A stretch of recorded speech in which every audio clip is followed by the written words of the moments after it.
Hi friends, welcome to social team Bharathi channel. சூப்பரான பொடி இட்லி எப்படி பண்ணுறேன்னு பாருங்கள். இட்லி பொடி எடுத்து போட்டுக்கோங்க. நெய்யும் அப்புறம் நல்லெண்ணையும் லைட்டாக சூடு பண்ணி அந்த இட்லி பொடியில் ஊற்றிக்கோங்க.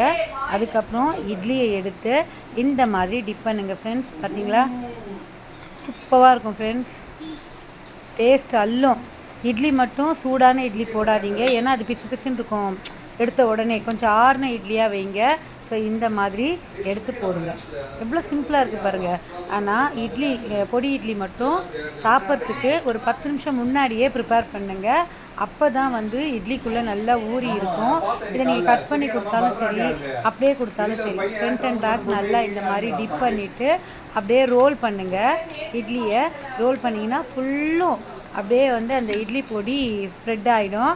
இது மேலே கொஞ்சம் கொத்தமல்லி, ஆனியன், அப்புறம் கேரட்டு இதெல்லாம் உங்களுக்கு பிடிக்குன்னா போட்டுக்கோங்க.